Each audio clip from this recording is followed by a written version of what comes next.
Bonjour à toutes et à tous. Effectivement, en deux mots, je suis donc journaliste santé au Parisien et j'ai beaucoup suivi la pandémie de Covid. C'est à cette occasion que j'ai échangé avec certains d'entre vous et certaines d'entre vous que je suis très heureux de rencontrer. Cette table ronde finale, elle va nous servir maintenant qu'on a parlé de la qualité de l'air, de l'importance que ça peut avoir dans les écoles ou dans les autres bâtiments publics, comment est-ce qu'on peut faire pour l'améliorer. Et ben, on va donner la parole à des élus, des responsables publics pour qu'ils nous expliquent comment est-ce qu'on peut faire, quels sont les éventuels blocages, comment est-ce qu'on pourrait faire mieux, comment la France pourrait éventuellement rattraper son retard sur d'autres pays qui seraient plus avancés. Pour cela, je vais présenter rapidement les intervenants qui sont avec nous, en commençant par Anne Souiris. Vous étiez de base journaliste puis enseignante, ex-porte-parole d'Europe Écologie Les Verts. Vous êtes aujourd'hui et depuis un certain temps adjointe à la mairie de Paris en charge notamment de la santé publique et de la santé environnementale. Et vous êtes par ailleurs sénatrice, donc on est un petit peu dans votre maison. Angèle Préville. Voilà, je vous vois, Madame Préville. Donc vous êtes professeure de sciences physiques, en collège et lycée à la base, et vous êtes également vice-présidente de l'OPEX vous étiez vice-présidente de l'OPEXT, que certaines connaissent sans doute d'entre vous. C'est l'Office parlementaire de l'évaluation des choix scientifiques et technologiques. Et vous êtes par ailleurs maire de Biars-sur-Cère. Et vous avez contribué à différents rapports, notamment sur le Covid et la pollution de l'air. Madame Cécile Senatiempo, vous êtes conseillère municipale à Grenoble et vous êtes aussi présidente du comité Sud-Isère d'Atmo Aura. Donc voilà, les sujets de qualité de l'air, vous les connaissez évidemment très bien. On vous remercie d'être ici. Monsieur Juvin, Philippe Juvin, ancien maire de la Garenne-Colombes pendant 20 ans, ancien député européen. Vous êtes aujourd'hui député, tout court, des Hauts-de-Seine, et vous êtes par ailleurs chef des urgences de l'hôpital Georges Pompidou à Paris. C'est à ce titre qu'on vous a notamment beaucoup vu à la télévision pendant la pandémie de Covid pour communiquer auprès du grand public. Emmanuel Mandon, vous êtes, vous, député également, comme votre collègue le député Juvin, et vous suivez plus particulièrement les questions budgétaires, mais aussi celles de développement durable et de protection de l'environnement. Olivier Blon, bonjour, Monsieur Blon, vous êtes délégué spécial chargé de la santé environnementale et de la lutte contre la pollution de l'air à la région Île-de-France, et vous êtes également président de Bruit Parif et administrateur d'Air Parif, et vous êtes également, parmi vos différents titres, vice-président d'Île-de-France Nature. Et enfin, Monsieur Yannick Nadezan, vous représentez aujourd'hui l'Organisation mondiale de la santé lors de cette table ronde, parce que vous êtes président du réseau français, Ville Santé à l'OMS. Je vous remercie. Peut-être je vais commencer par Madame Souiris. Monsieur Lisnard parlait de son expérience dans la ville de Cannes sur la qualité de l'air dans les écoles. Est-ce que vous pourriez peut-être nous expliquer un petit peu à Paris ce qui peut être fait pour les écoles et ce que vous tâchez de mettre en place de par vos fonctions? Alors, je fais une petite précision, je ne suis plus maire adjointe à la santé puisqu'on ne peut pas être sénatrice dans la loi et dans un exécutif. Donc je l'étais effectivement jusqu'à 2023 et actuellement je suis sénatrice et simple conseillère municipale de base à Paris. Voilà, juste pour une précision. Mais en revanche, effectivement, j'étais là au moment en particulier du Covid et surtout à partir de 2014, surtout en 2017, au moment où j'ai pris mes fonctions d'adjointe à la santé, sur les questions de santé environnementale. Et comme j'étais adjointe à la santé, c'était parce qu'on parlait tout à l'heure de par quel bout on prend cette histoire-là. Est-ce qu'on le prend par la santé? Est-ce qu'on le prend par les écoles? Est-ce qu'on le prend... moi, je l'ai pris par la santé. Je pense que c'est important, y compris quand on parle des écoles, de le prendre tout par la santé, en vérité. Et que c'est aussi comme ça qu'on peut convaincre les gens. Je le dis parce que souvent... les gens ne sont pas convaincus d'un certain nombre de ces... Parce que ça oblige un certain nombre de choses, à aérer, je sais pas, enfin, même isoler ou arrêter de prendre sa voiture, ou enfin, il y a un certain nombre de choses qui sont compliquées, ou même le périphérique, réduire la vitesse, toutes ces questions qui fabriquent de la pollution, évidemment, demandent des efforts à chaque fois pour y contrevenir, que ce soit pour le citoyen ou que ce soit pour l'élu qui doit y mettre de l'investissement, qui doit... La question du Covid, finalement, nous a aidés, parce qu'elle a fait prendre conscience d'un certain nombre de problématiques de l'air intérieur qui existaient, notamment dans les écoles. Et quand je dis notamment, c'était important parce que c'est nos enfants, c'est les enfants de tout le monde, donc tout le monde était concerné. Donc là, il y avait la double, je dirais, la double dimension. Un, la santé, tout le monde est concerné. Deux, les écoles, notre avenir, les familles, et beaucoup de gens en tout cas sont concernés. Tout le monde connaît quelqu'un dans l'école, et en plus ça posait un certain nombre de problématiques, y compris pour les enseignants, y compris pour les gens qui travaillaient, enfin voilà. Et bon, qu'est-ce qu'on a fait à Paris? Alors déjà, préalablement, on avait à Paris un plan de santé environnementale. Je le dis quand même parce qu'on avait un premier plan de santé environnementale qui préexistait, où il y avait tout un axe sur la question de la qualité de l'air, et en particulier dans les écoles. Mais je dirais qu'on y allait, mais lentement. Hein, que ce soit en termes de planification de la réalité de la pollution intérieure dans les bâtiments, de qu'est-ce qu'il fallait faire, qu'est-ce qu'il fallait mettre en place. Alors, en plus, je voudrais dire qu'évidemment, il n'y a pas que la pollution de l'air dans les écoles. Il y a aussi la pollution par le plomb, il y a beaucoup de pollution interne aux écoles qui posent des problèmes de santé publique. Donc on était dans quelque chose qui était assez phénoménal, parce qu'en fait il fallait revoir un peu l'intégralité des écoles, et il faut savoir quand même que le plomb touche quasiment toutes les écoles parisiennes. Hein. Donc je le dis vraiment en connaissance de cause, parce qu'après on a eu aussi le petit sujet de l'incendie de Notre-Dame qui nous a fait aussi de nouveau un focus sur les écoles. Aussi par une question de santé publique. Donc là, c'était le plomb, hein, c'est pas la pollution de l'air à proprement parler, parce que le plomb, ça retombe, donc c'était plutôt la pollution par le sol et l'ingestion, mais enfin quand même, on est revenu sur les questions d'école. Donc, qu'est-ce qu'on a fait? Quand il y a eu le Covid, en tout cas, il y a eu quelque chose d'important qui a été fait, qui était l'idée que déjà, il fallait changer les pratiques.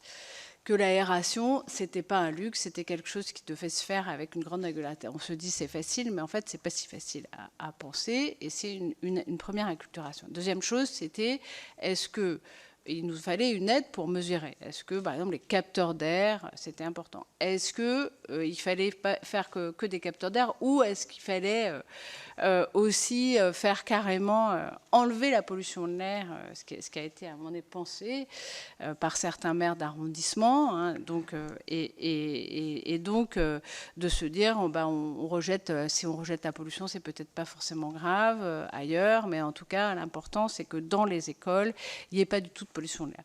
Alors à Paris, nous on a pris la position suivante, qui était de dire on va investir dans des capteurs.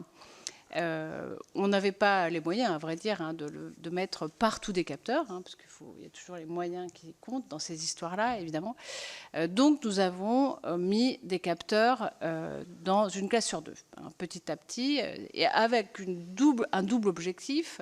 Premier objectif qui était de sensibiliser les enseignants et les enfants à cette question-là. Deuxième objectif, qui était de mesurer la situation. Donc là, sensibiliser, c'était pour aussi sensibiliser et faire agir le personnel et les enfants sur l'aération manuelle, hein, j'ouvre les fenêtres. Bon. La mesure, c'était aussi éventuellement pour voir si on était amené soit à revoir effectivement l'architecture intérieure et la ventilation naturelle de la classe, de chaque classe, soit de voir aussi à l'extérieur s'il fallait changer quelque chose, puisqu'il y a aussi la pollution extérieure qui évidemment rentre en intérieur. Il y a ces deux aspects-là. Et je crois que ça nous a permis d'avancer sur ces divers points. Alors, c'est plutôt une planification qui est enfin, pour l'instant, on n'a pas refait toutes les écoles parisiennes, hein, je vous le dis tout de suite, ça n'est pas le cas.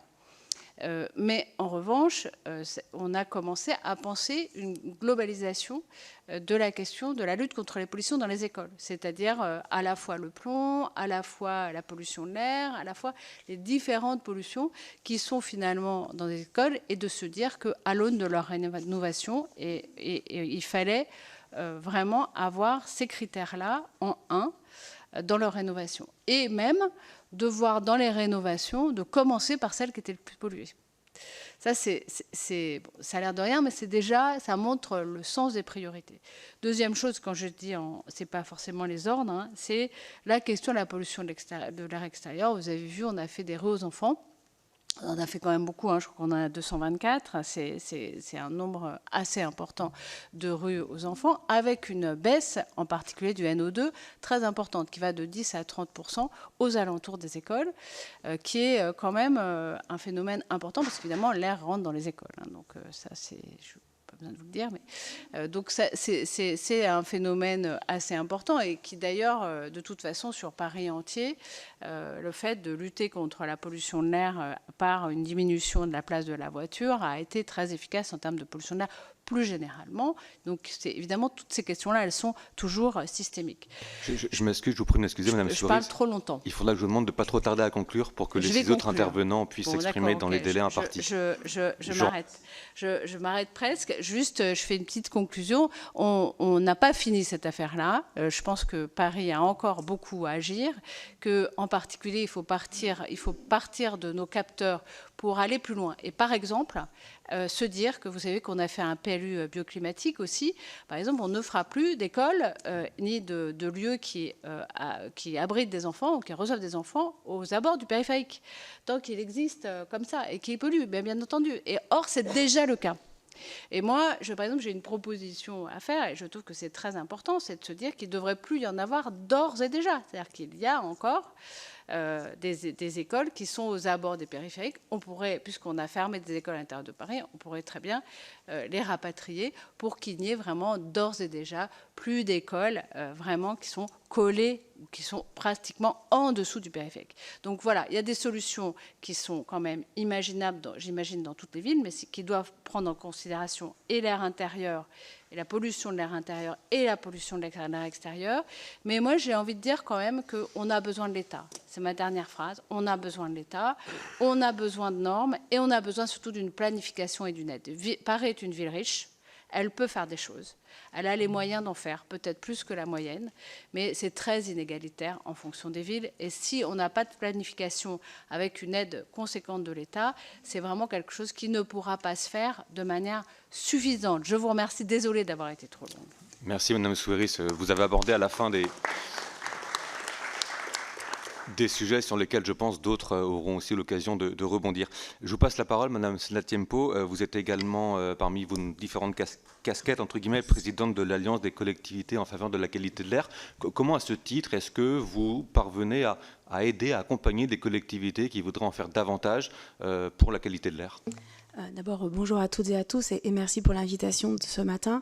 Le principe de l'Alliance est un réseau de collectivités françaises qui se réunit régulièrement entre elles pour justement faire ce qu'on fait un petit peu ce matin, du retour d'expérience de ce qui se fait dans les différentes collectivités pour voir ensemble ce qui marche pas, comment on peut aider.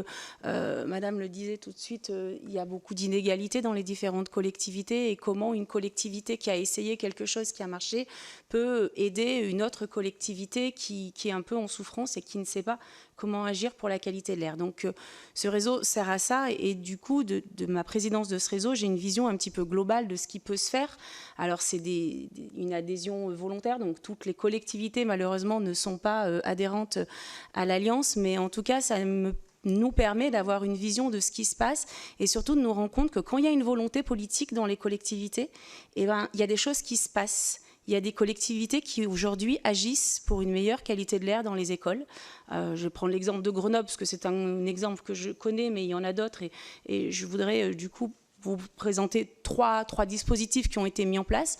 Le premier qui était à Grenoble, qui est la méthode écrin, donc c'est en partenariat avec l'ADEME. Il s'agit, dès la conception du bâtiment, de choisir des matériaux non émetteurs de polluants, mettre en place des aérations, dépolluer les sols pour qu'il n'y ait plus de pollution, en tout cas moins de pollution émise par le bâtiment lui-même dès la conception, et ça va jusqu'à la livraison du bâtiment, et l'ADEME accompagne la ville de Grenoble sur ce dossier-là.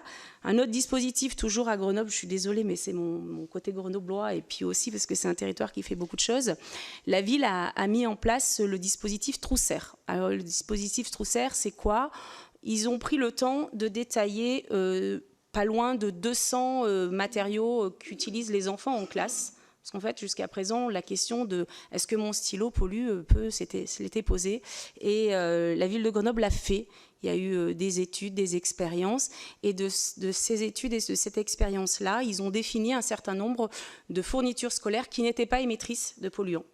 Donc, ils les privilégient et ils ont mis dans leur cahier des charges d'achat de fournitures la question de fournitures moins émettrices de polluants, voire pas émettrices de polluants aussi, parce que du coup, on agit sur comment on ne fait pas rentrer le polluant dans la classe. Voilà. Et un autre dispositif qui a été mis en place par la ville de Roubaix, mais par d'autres villes aussi, qui est peut-être sur le papier plus facile à penser, c'est l'abandon de l'utilisation des produits ménagers polluants et pour passer à des produits plus naturels, je pense au vinaigre blanc, au savon noir, au bicarbonate.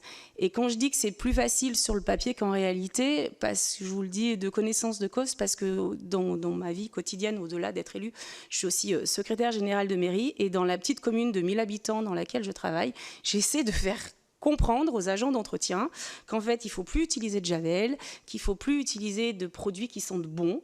Donc, après de maintes longues discussions, j'ai réussi à leur faire adopter le savon noir, le vinaigre blanc, et sauf qu'elles râlent, parce que ça nettoie pas, ça sent pas bon, et du coup, qu'est-ce qu'elles ont fait? Je vous le donne en mille.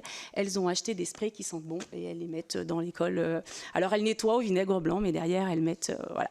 C'était une petite anecdote, mais c'est pour dire que sur le papier, ça paraît simple, ça fait faire des économies à la collectivité, parce que ça coûte quand même moins cher d'acheter du savon noir, du vinaigre blanc et de la bicarbonate de soude plutôt que des produits émetteurs de polluants. Et pourtant, dans les pratiques, c'est pas si simple que ça à mettre en place. Voilà.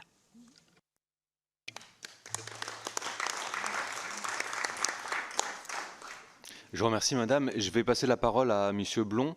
On a parlé donc de Paris. On va dézoomer un petit peu la focale désormais pour passer à l'Île-de-France. Comment l'Île-de-France peut agir à son niveau important pour la qualité de l'air? Et puis, peut-être à travers l'Île-de-France et Paris, comment peut se passer la coopération entre collectivités à des échelles différentes? Bonjour, merci pour toutes ces questions. Alors, ça va être difficile de répondre en 3 secondes, mais je voudrais peut-être commencer par dire que les élus, c'est aussi des parents, des êtres humains comme les autres. Hein. Et en fait, ma présidente, Valérie Pécresse, que je représente ici, elle a pris conscience du problème et de l'enjeu de la pollution de l'air quand elle a eu son fils de 10 jours qui a connu une bronchiolite foudroyante, qu'elle a dû amener en réanimation. Et puis après, elle a déménagé, elle a quitté Paris pour aller un peu plus loin dans une zone moins polluée à l'intérieur de la région Île-de-France. Mais je crois que, et ça a été dit plusieurs fois, effectivement, l'engagement individuel fait beaucoup et explique aussi beaucoup des différences entre les territoires. Et donc, je rappelle que je l'avais dit tout à l'heure que la région investissait 1 milliard d'euros par an sur ses lycées. Elle investit aussi 1 milliard d'euros par an sur les transports, qui sont évidemment une cause absolument majeure de pollution sur le territoire. Et donc, puisqu'on a un budget de 5 milliards, ça fait 40% de notre budget qu'on a choisi d'investir tous les ans sur des sujets qui donc nous rassemblent aujourd'hui. Après, il y a plein de choses à dire. Je voudrais dire qu'on a quand même beaucoup tâtonné. Beaucoup tâtonné. Je sais que, par exemple, le règlement intérieur de notre financement sur la qualité de l'air dans les établissements scolaires, donc pas seulement les lycées, mais aussi tous les établissements scolaires des collectivités qui font partie de notre territoire, et donc on subventionnait largement, je crois qu'on l'a changé 5 fois. Quasiment tous les ans, parce qu'à un moment, on se disait que d'abord, on allait financer des purificateurs d'air parce que, justement, il y avait un besoin, on ne savait pas trop, il y avait des collectivités qui étaient contre, mais nous, on pensait qu'il fallait quand même tester, mais peut-être que oui, mais peut-être que non. Voilà. Ensuite, on a découvert qu'il y avait les CO2, les capteurs de CO2, ce qu'on n'avait pas du tout anticipé. Ensuite, on s'est rendu compte qu'on n'avait pas pris en compte les ouvrants. Enfin, chaque année, quasiment, on a modifié notre règlement d'intervention parce qu'on prenait conscience des dimensions nouvelles du sujet. Et évidemment, encore une fois, je m'associe à toutes les personnes qui ont dit aujourd'hui et qui vous ont félicité pour l'organisation de cette réunion. Il est indispensable qu'on puisse discuter avec les chercheurs, les scientifiques, disposer des meilleures données. Mais pour mettre un petit peu poil à gratter quand même, je pense que sur la qualité de l'air intérieur, donc il y a l'OCAI, l'Office de la qualité de l'air intérieur, qui donc se transforme au QE. Et finalement, il y a eu quand même un petit passage à vide avec cette transformation, juste au moment où on en avait tous le plus besoin. Et je pense et j'espère que cet OQE va grandir et va pouvoir nous aider et nous accompagner parce qu'on a besoin d'un point de référence. Il y a plein d'études, il y a plein de chercheurs, mais au bout d'un moment, comment choisir entre les travaux d'Isabella, que j'admire, elle le sait, ou ceux d'Antoine, ou encore ceux d'autres chercheurs. C'est vrai qu'institutionnaliser un petit peu, rassembler cette connaissance, ça aide énormément les politiques. Je voudrais rajouter 2 petites choses. Il y a évidemment sur la qualité de l'air intérieur, il y a la qualité de l'air à l'intérieur des transports en commun. J'en parle en Ile-de-France. Bon, c'est un sujet qui m'est cher par ailleurs, mais parce qu'on a à peu près 5 millions d'usagers par jour des transports en commun ferrés, donc avec un espace intérieur. C'est 90% de tous les transports en commun en France qui viennent en Ile-de-France, pour les raisons qu'on connaît du territoire et de l'hypercentralisation du pays. Mais il y a un vrai enjeu. On a débloqué tout un ensemble de choses, ça prend du temps, mais là aussi, c'est un enjeu qu'il ne faut pas négliger. Et un autre enjeu qui est issu d'une des modifications de nos règlements de financement, j'en ai pas entendu parler aujourd'hui, je sais qu'on ne peut pas tout dire, c'est la qualité de l'air dans les EHPAD et les établissements qui accueillent nos aînés. C'est un enjeu majeur, c'est évidemment une population extrêmement vulnérable, on le sait pour toutes les raisons évidentes qu'on connaît. J'ai été étonné quand à la région on a modifié notre règlement intérieur donc pour ouvrir les financements qu'on avait créés pour les écoles, pour les établissements scolaires, pardon, dans toute leur... On a donc ouvert, on était les premiers en France à le faire, des financements sur les maisons de retraite publiques. On n'a eu aucun dossier. Et alors, je fais un appel ici. Si vous avez des gens qui veulent tester des choses donc pour améliorer la qualité de l'air dans les maisons de retraite, EHPAD et dispositifs publics similaires, nous, on est preneurs. On pense que c'est un enjeu absolument majeur. Après, pour répondre directement, plus directement peut-être à votre question, la région, enfin les régions en général, de par la loi, MAPTAM, NOTRe, le Code des collectivités. On est chef de file en matière de qualité de l'air. Donc on a cette mission que d'accompagner les collectivités, donc les communes et les EPCI sur notre territoire. On le fait comme on peut, en organisant des réunions et surtout beaucoup en finançant. Mais il y a peut-être 2 dispositifs qui sont un petit peu plus transversaux et que j'aimerais mentionner. Le premier, c'est le SDRIFE. Le SDRIFE, c'est comme un PLU, mais à l'échelle d'une région. Et de la région Île-de-France, il a un nom particulier, mais enfin bon, c'est peu importe. Et dans ce SDRIFE, on a inscrit le fait qu'il ne fallait pas construire d'établissements recevant du public, donc des ERP, donc évidemment les écoles, à proximité des axes circulants très pollués et évidemment pas dans les zones qui dépassent les seuils légaux de pollution de l'air. Il y en a de moins en moins en Île-de-France, on s'en félicite, évidemment. Mais évidemment, l'urbanisme est aussi un enjeu majeur. Et puis, on l'accompagne en donnant l'exemple. J'ai parlé tout à l'heure de notre grand plan de mise en conformité avec la réglementation de 2023. Donc on est la seule collectivité, je pense, à être à 100% de mesures dans les collèges. Et on l'a fait aussi avec, à terme, l'idée de pouvoir faire des retours d'expérience à toutes les communes et tous les autres territoires qui nous composent, afin de partager peut-être la manière dont on peut écrire un cahier des charges, comment on peut suivre ce genre de projet, parce qu'effectivement, pour des petites communes, parfois de 1000 ou de quelques milliers d'habitants, c'est très difficile. Et je conclurai sur un point qui est un petit peu plus large, la question du financement. Alors, encore une fois, la région Île-de-France, première région d'Europe, bon, on a des moyens, mais effectivement, il faut trouver quelque chose de pérenne. Et je pense qu'il n'y a pas de solution si on ne couple pas de manière radicale la question de la qualité de l'air intérieur avec les économies d'énergie dans les bâtiments. Parce que c'est la seule source de revenus et d'économies sur lesquels on peut jouer et sur lesquels toute collectivité est extrêmement sensible. Ça peut être 10-20% du budget d'une collectivité. Si on dit, voilà, faisons des économies sur ce sujet-là, ça va amener une amélioration sur la qualité de l'air, on a un levier. Il y a une étude qui a été menée, ceux qui l'ont fait sont dans cette salle, dans la ville de Lorient, où simplement en suivant la qualité, la température grâce aux capteurs de température qui sont obligatoirement présents dans les capteurs de CO2, ils ont pu suivre, optimiser le chauffage urbain et diminuer donc sur la ville de Lorient de 30% leur consommation d'énergie. C'est gigantesque. C'est un ROI en 3 mois. Donc nous, évidemment, on est en train de regarder là-dessus. Est-ce que, justement, installer des capteurs de CO2, ça ne veut pas dire aussi installer des sondes thermiques dans chaque classe et donc pouvoir optimiser le chauffage et économiser du CO2 et de l'argent.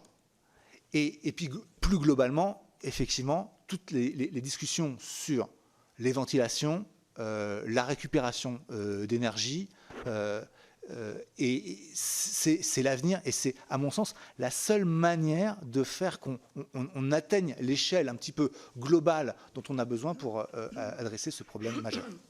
Merci.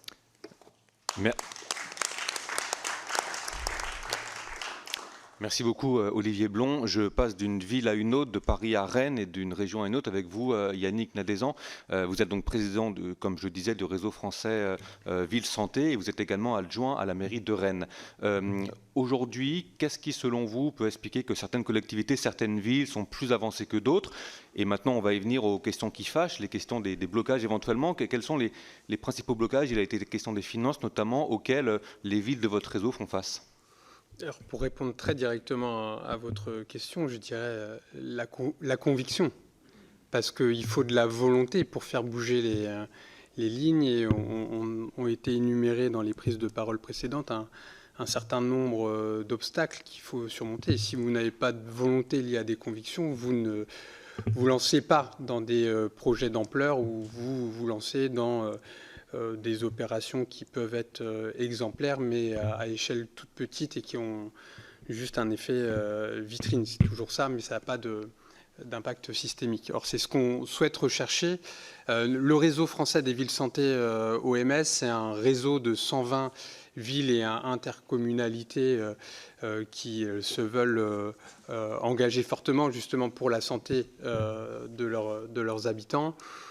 Basé sur une approche large de la santé, qui est celle de l'OMS, sur un état complet de bien-être physique, mental et social. Le constat établi par les travaux scientifiques que 70% de l'état de santé d'un individu n'est pas lié à l'offre de soins ou à la génétique, mais par son cadre de vie, l'environnement dans lequel il évolue au quotidien. Alors il y a évidemment la question environnementale au sens écologique, mais l'environnement dans lequel on évolue, c'est évidemment, et avant tout d'ailleurs, la question sociale, c'est les conditions de travail, les conditions de revenus, les conditions de logement. Et nous, on a la conviction que les villes et les intercommunalités, du fait de leurs compétences, ont une prise directe sur ces environnements de vie qui est importante et que donc on a un rôle majeur à jouer comme un des maillons qui font santé publique.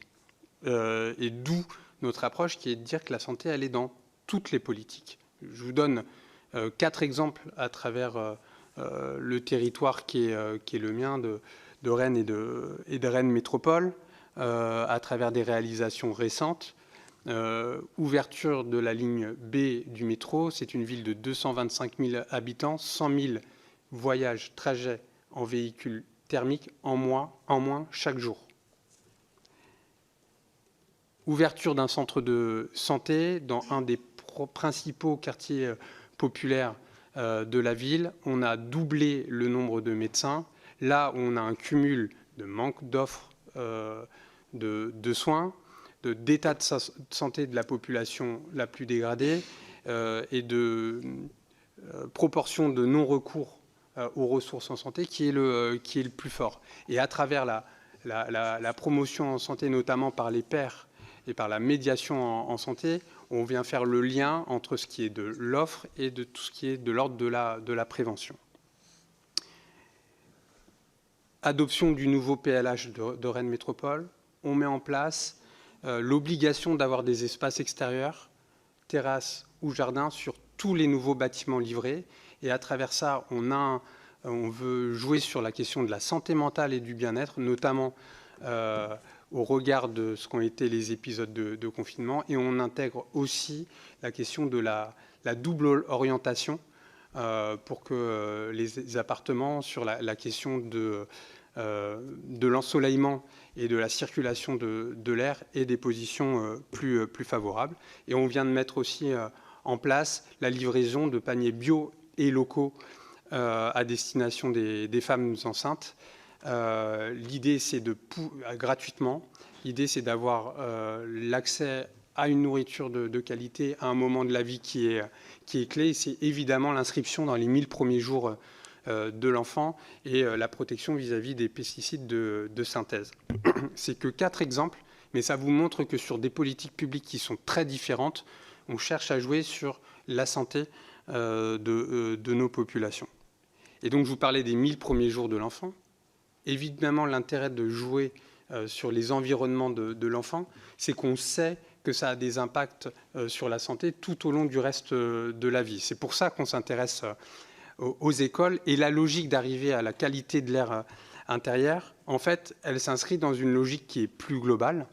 On a un service santé enfance qui réalise des bilans de santé complets des enfants de 3 et 4 ans, d'ailleurs de tous les enfants qui soient scolarisés dans le public ou dans le privé, avec des services de médecins, infirmiers, psychologues, et la réorientation et le lien, évidemment, avec tout ce que sont les professionnels de santé, de ville et de l'hôpital.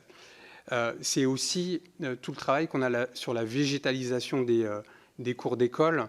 On parle d'îlots de fraîcheur, là on est en plein dedans ces jours-ci. C'est aussi toutes les qualités par ailleurs que la nature peut avoir sur la santé mentale. C'est aussi travailler dans un sens pour que l'occupation des cours d'école, elle se fasse à égalité entre les petites filles et les petits garçons, là où on sait que ce n'était pas du tout le cas avant, et que l'activité physique pour lesquelles les cours d'école sont un support extraordinaire, et qui est l'activité physique, donc vous connaissez tous les bénéfices pour la santé, ça marche pour tous les enfants, quel que soit leur genre.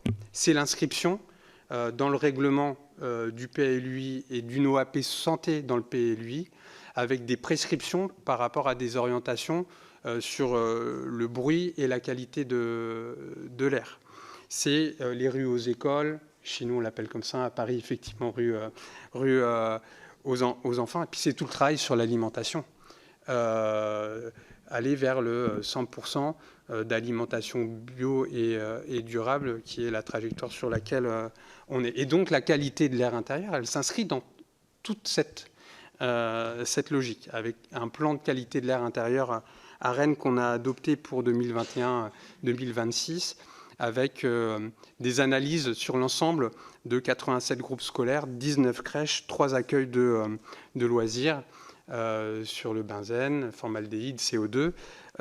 Et en fonction des résultats que l'on a sur les établissements accueillant ces enfants, on adopte des mesures correctives, on informe la direction de l'établissement, les personnes qui y travaillent, on informe les parents dans des courriers qui sont co-signés avec l'adjointe à l'éducation, et au besoin on organise aussi des rencontres avec le personnel et avec les parents, l'information étant un point extrêmement important, mais aussi, et ça c'est un point extrêmement important, Et je vais vous demander de conclure là-dessus, s'il vous plaît. quand Merci. il y a des mesures correctives qui sont insuffisantes, on inscrit ça dans notre plan pluriannuel d'investissement. pour pouvoir faire en sorte que quand on réalise des travaux, on ait bien une intégration de la question de la qualité de l'air intérieur qui soit complètement intégrée dans les grosses mesures de travaux. Dernière phrase pour vous dire que, évidemment, on va au-delà de ces analyses, mais ça a été assez dit par ailleurs, mais il y a une question de financement qui est clé. Ça fait depuis longtemps maintenant que les collectivités locales, elles sont innovantes, qu'elles ont de l'agilité, qu'on leur demande de faire des actions probantes en matière de santé pour pouvoir avoir des financements. Là, on est typiquement complètement sur des mesures qui sont de l'action probante et pour autant, on les finance quand même bien seuls, avec un parallèle qui est qu'on a une contraction de nos moyens financiers de manière générale. Il y a des richesses qui sont créées dans le pays. La santé des enfants, c'est de l'intérêt général. Il est temps de réorienter fortement une partie des richesses nationales vers ces sujets qui sont primordiaux. Je vous remercie.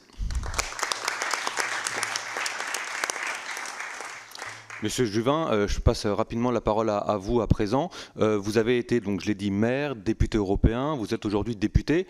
Est-ce que vous diriez qu'un élu peut agir différemment avec ses différents mandats, mais que voilà, un député peut agir à son niveau, un maire peut agir à son niveau, un député européen peut agir à son niveau? Et quelle différence vous percevez? D'abord, la première manière d'agir, c'est de faire le bilan des expériences. Et c'est le premier point que je voulais dire, c'est que je suis content d'être ici parce que c'est la première fois qu'on m'invite à une conférence sur le bilan, une sorte de rétex de la lutte anti-Covid. Et je pense que c'est ce qui manque le plus à notre pays.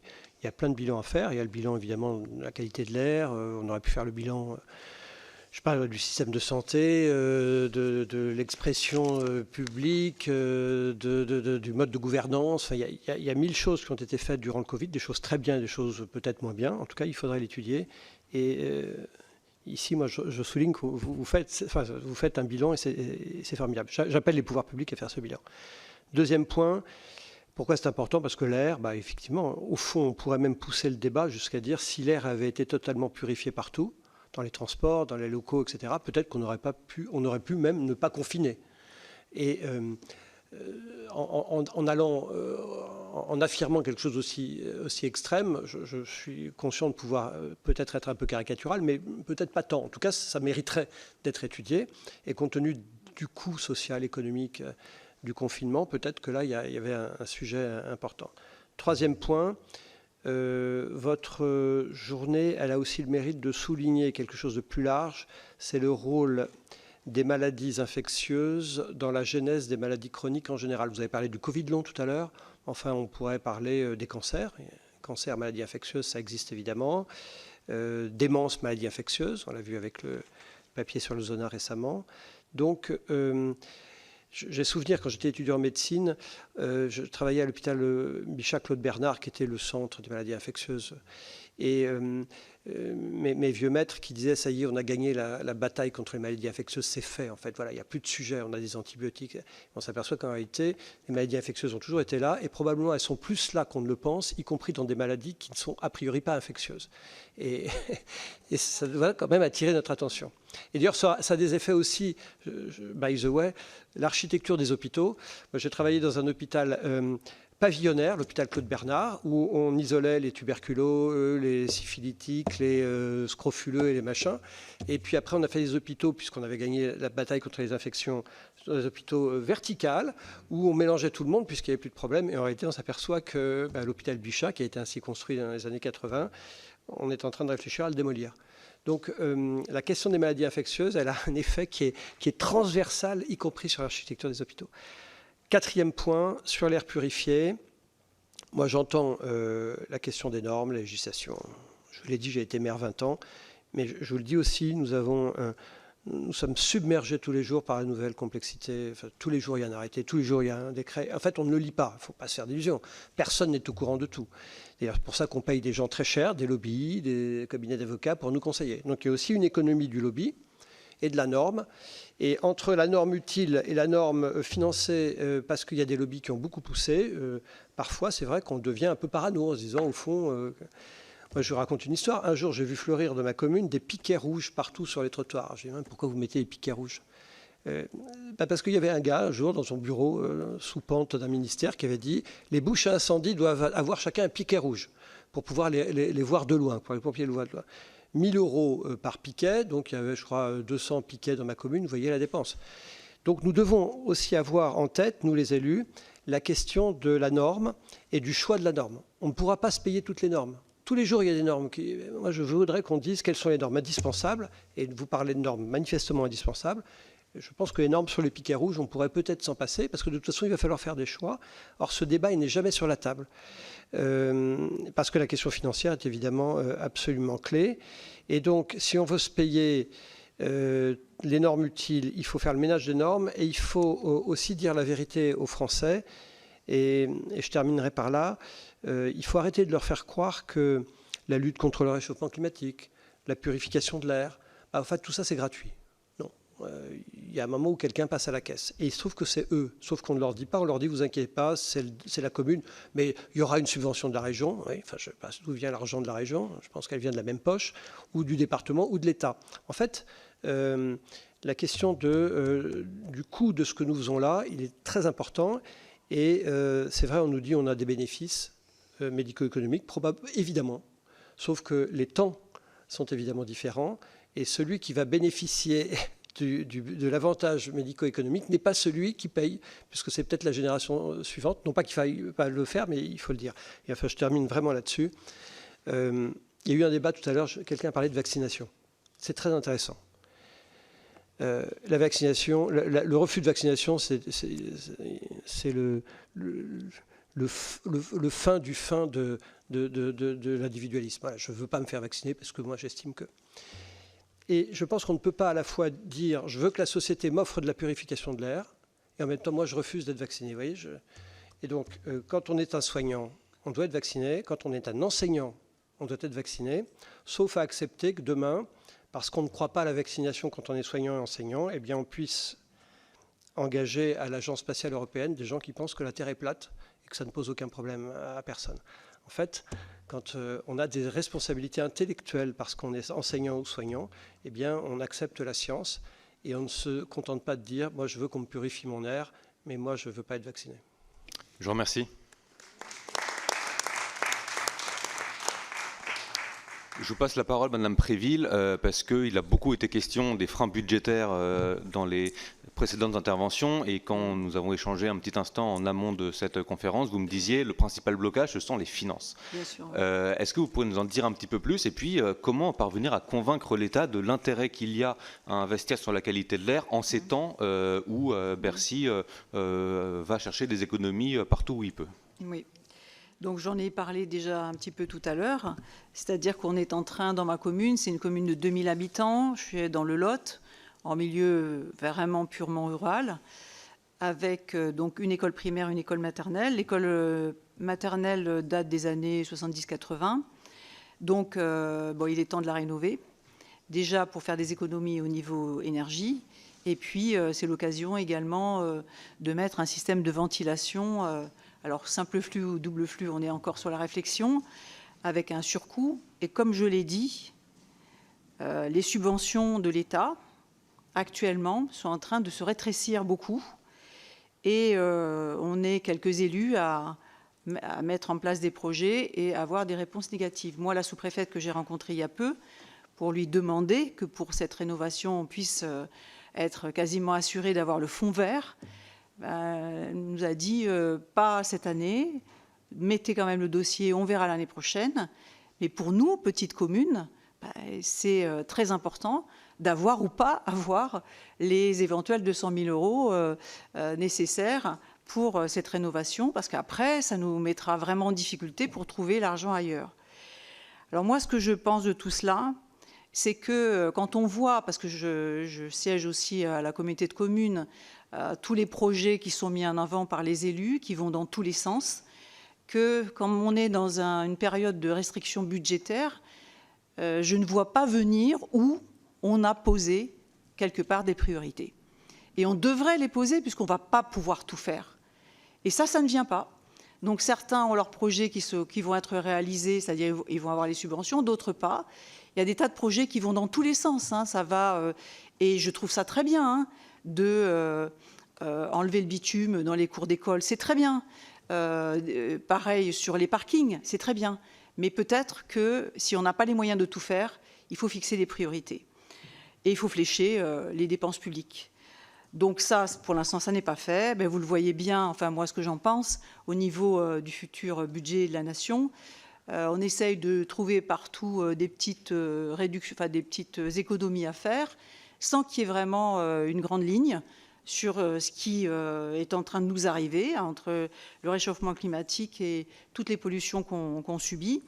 Et je voudrais revenir, parce que c'est un sujet sur lequel j'ai beaucoup travaillé. Comme vous l'avez dit, j'étais vice-présidente de l'OPEX, l'Office parlementaire d'évaluation des choix scientifiques et technologiques, et que, en tant que professeur de physique-chimie, j'ai évidemment travaillé sur tous ces sujets-là, notamment sur Covid et pollution de l'air. Je déplore, moi, en tant qu'enseignante de physique-chimie et scientifique, que dans notre société, avec le développement tellement important de la recherche et de la complexification des sujets, que dans alors l'enseignement, je ne sais pas s'il aurait fallu être plus précis ou enseigner plus de choses, j'en sais rien, mais en tout cas que la connaissance du public soit tellement à la traîne par rapport à tout ce qu'on sait, et tout va tellement vite.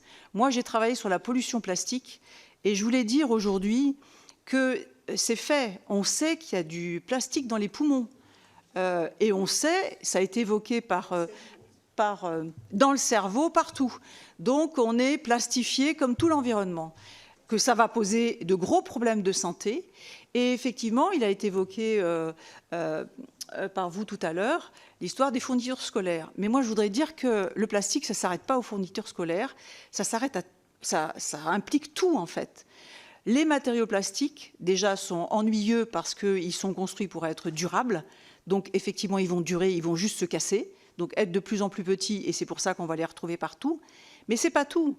Ils sont des vecteurs de substances chimiques, puisqu'ils contiennent un nombre faramineux d'additifs. C'est des colorants, mais ça vous le savez, ce sont des antioxydants, ce sont des retardateurs de flammes, il y en a partout. Et comme il y a des scientifiques parmi nous, eh bien, ces additifs ne sont pas fixés, ne font pas partie de la molécule de polymère, et s'échappent en continu tout au long du cycle de vie. Donc, certains, ça a été évoqué tout à l'heure, notamment les phtalates, qui sont dans les sols en plastique, s'échappent dès le départ. Et d'ailleurs, quand tous les phtalates sont partis, le sol plastifié, il casse, parce qu'il ne contient plus ces plastifiants que sont les phtalates. Or, les phtalates sont des perturbateurs endocriniens, et on en a quasiment dans toutes les écoles. Donc moi, ça a été évoqué tout à l'heure, réduire à la source déjà.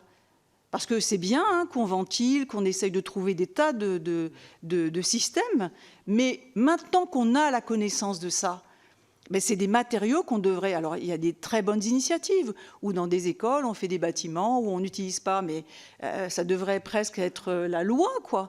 Parce que sinon, on court après quelque chose. Vous vous rendez compte, quand on fait une école, si on remet des sols plastiques, il y en a pour 20 ans, quoi, à les laisser quasiment. Et ils vont laisser échapper les phtalates et les petits de maternelle, qui sont tout petits. C'est une toute petite poussière, hein, les phtalates. Donc on en mange, on en respire. Donc voilà, pour moi, c'est un sujet extrêmement important. J'ajoute à ça qu'en ce moment, on vit quand même un changement de notre société sur la consommation de vêtements. On a des vêtements qui viennent, on le sait, de Chine et qui sont en plastique. Il faut le savoir, c'est du plastique. On a des microfibres plastiques qu'on retrouve partout dans l'environnement, au sommet de l'Everest, dans l'Antarctique, partout. Le polluant le plus rencontré, ce sont les fibres de plastique. Donc là aussi, qu'est-ce qu'on fait? Pour l'instant, on ne fait rien. Et on est en train de subir une vague énormissime d'arrivée de vêtements en plastique de plus en plus sur notre territoire. Donc il faut agir.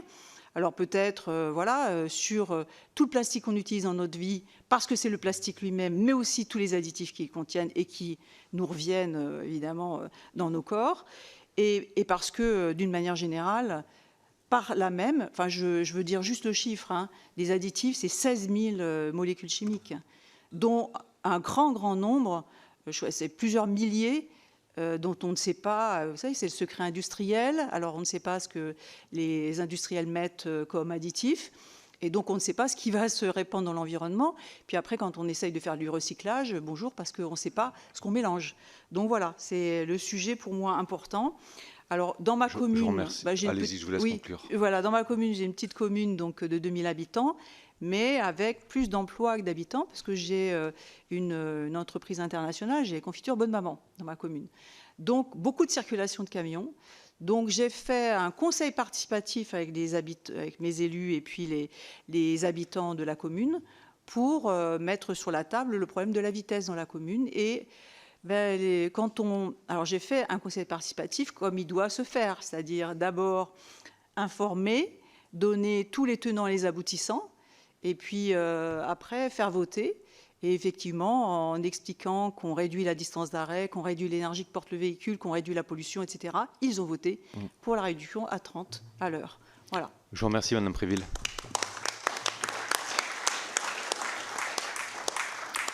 Et enfin, Monsieur Mandon, je vous donne la parole pour conclure. Vous êtes donc député, membre du Parti centriste Mouvement démocrate. En amont de la conférence, vous me disiez le gros problème, c'est l'accumulation de normes, de règles, dont d'ailleurs parlait votre collègue Philippe Juvin. Mais n'est-ce pas votre rôle parlementaire, justement, d'aller chercher à simplifier tout cela? Merci.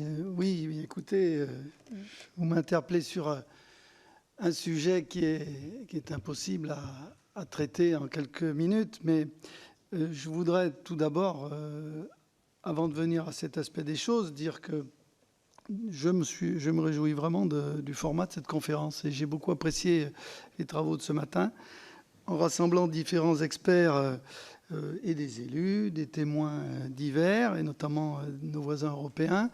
Je crois qu'il y a beaucoup de choses qui ont pu être dites et moi ça m'a permis de prendre des notes et justement de réfléchir parce que le rôle des parlementaires, c'est bien sûr d'agir au contact de leurs concitoyens, mais c'est aussi de réfléchir. Et dans ce monde, reconnaissons qu'on le fait très peu et qu'on le fait insuffisamment. Parce que c'est sans doute des questions de méthode de travail. Je pense que notre système institutionnel est complètement inadapté et qu'en tous les cas, il ne nous amène absolument pas à agir de cette manière.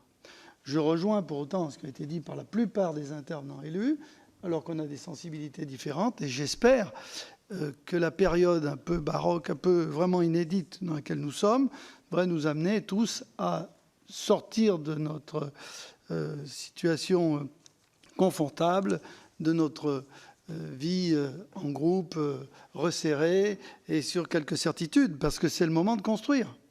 Dans une crise politique, c'est à ce moment-là qu'il faut semer. Je voudrais revenir sur un certain nombre d'idées qui ont été aussi évoquées. Quand on parle du constat, a priori, on peut dire on est tous d'accord. Tous les éléments qui nous ont été livrés ont conforté finalement un constat sur un coût santé, économique et social. Et on peut se dire il n'y aura pas de débat. Or, on s'aperçoit finalement, au terme de tout ce qui a été exprimé, qu'il y avait bien des marges d'appréciation sur la plupart des sujets et que selon l'angle de vue, effectivement, on peut voir les choses complètement différemment. Je crois aussi que le temps a fait son œuvre et puis que l'action publique, elle est en construction. On a beau parler de plans, de mettre, d'afficher, faire... souvent, les politiques sont très bons pour raconter une histoire. C'est un peu là-dessus qu'on nous attend. Il faut aussi qu'il y ait une solidité à l'échelle du temps, qu'on puisse tenir les positions, et notamment, moi je parle des finances publiques. Là, on n'est pas bon du tout. Si on promet beaucoup et qu'on n'est pas capable de tenir, eh bien c'est catastrophique et à ce moment-là, on peut vous le reprocher. Alors l'État s'est positionné sur un certain nombre de choses, j'en ai bien conscience, avec des réglementations, il a fixé des objectifs, ce n'est pas du tout compris par les acteurs, parce qu'on est un pays très centralisé. Et les acteurs sont dans la décentralisation. Je rappelle quand même que nos établissements scolaires sont gérés par 3 niveaux de collectivité. Moi, je suis conseiller régional également, je le vis. Quand je suis dans un établissement, dans un lycée, je vois les personnels de la région qui, eux, bien on a géré des équipes. C'est du concret, c'est de l'humain, c'est de la formation. On a parlé de la chimie. Ben oui, effectivement, le vinaigre blanc, moi je retiens l'anecdote, elle était excellente. Ensuite, si on veut... Excusez-moi, parce que j'avais mis 3 minutes avant la fin. Eh bien, je termine juste pour dire que... La salle, et vous avez raison, il faut me rappeler à l'ordre, je pense qu'il y a quand même un mot qui est important, c'est sur l'ignorance collective. Je crois qu'on progresse, que le Covid nous a beaucoup enseigné, qu'on a été beaucoup marqué, très marqué par l'enjeu de sobriété, mais qu'il faut dépasser cela. Et puis, je voudrais, sur les finances publiques, vous dire que je crois qu'il faut regarder la réalité en face. Et on ne peut pas se permettre de faire une promesse sans lendemain. Et donc, je crois que c'est malheureusement dans l'effort qu'on doit pouvoir construire de nouvelles politiques publiques. Je vous remercie. Merci, M. Mondon. Merci à toutes et à tous pour vos interventions très riches et qui nous montrent que, avec de la conviction, je retiens ce terme, il est possible de faire des choses quand on est élu, même s'il reste certains freins dont on est nombreux à espérer, je pense, qu'ils seront ou qu'ils pourront être progressivement levés.